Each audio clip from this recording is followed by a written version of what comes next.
BDA. He will quickly explain how to move from research to business before we got to the pitch. Thank you, Stefan. So I'm here to talk a little bit about how the Business Development Accelerator fits into the ecosystem of EIT ICT labs. And this is now before I guess we're getting closer to the exciting finals here. And this is a little bit about also what the winners can expect, what kind of support we can give at EIT ICT labs when it comes to helping businesses. I think this is probably a familiar picture for a lot of you. It was made popular by Geoffrey Moore in his book, Crossing the Chasm. And basically what this tries to illustrate is that you have a lot of activity. If you look on the left, we have startups, we have research being done, and you have prototypes, and you have some first results. And everything looks very promising. People are telling you you're great, everything's looking good. The problem then, there is the chasm, where you actually have to move from being a startup to actually scale your business, or your research project that needs to move from being a research project to actually go to a business project. So that is where we come in. We kind of see ourselves as the business angels, even though this one looks more like a ghost, but that was not the intention. So you've seen this slide before. This was presented by Wilhelm, but I would like to reiterate here that this is how the Business Development Accelerator works at the EIT ICT Labs. We look at the opportunities to the left. We source ideas from both research projects as being part of the initial idea with EIT ICT Labs to actually help research that is done for taxpayers' money to reach the market. So we source that, but we also source from startups, and we source new ideas from like this idea challenge that we have today. Another important part also is the cross or the ex-Europe, where we actually the outreach programs we have, where we also source ideas. And we also have another important source, both for talent, but also for ideas, which is our master school and doctor school, where we are trying to find ways to integrate that into the funnel that we call it, where we then take these ideas, take this research project, take these startups, and give them support, and then align them with the action lines. And that's also, like Wilhelm said, it's important that they actually can fit in with our expertise, because that's really where we have made sure that we have knowledge in this funnel. And the ultimate is obviously that we have success stories to tell about, and there's a few listed there. Anne-Marie told you about All Yours, that is now turning into from a research project to a proper business proposal, which is really good.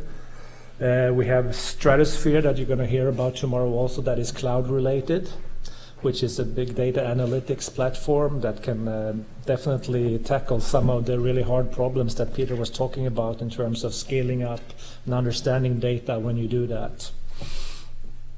Another one from REN is the one up on the top. It's called VEP, or Virtual Execution Platform, where they have made a project that you can move your applications in a heterogeneous cloud in an easy way.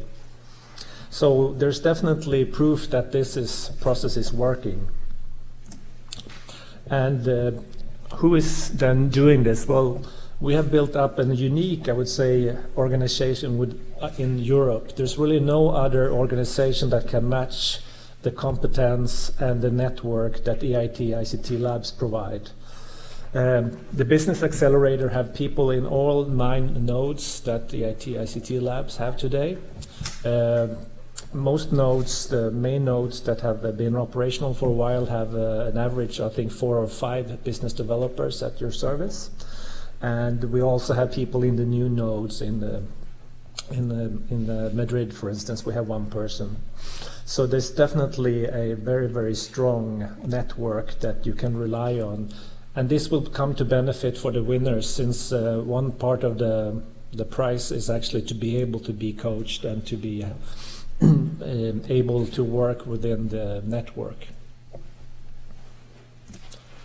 So what we add is, the first one is the coaching part. I said we have the business developers can work one-to-one with the different startups, the different projects that we have in the funnel. And we can also help these projects to get European reach, which is a really, really important factor here.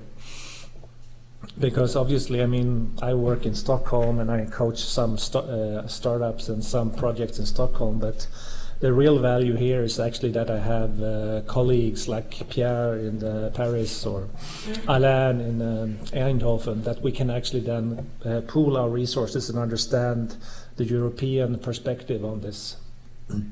We also have a very strong, not just the BDA network, but we also have a very strong network of industrial partners within EIT ICT labs.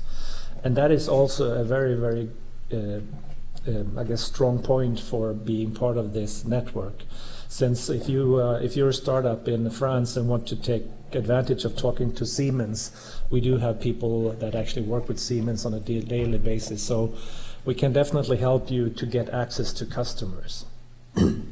We also provide different kinds of training sessions when it comes to helping your project.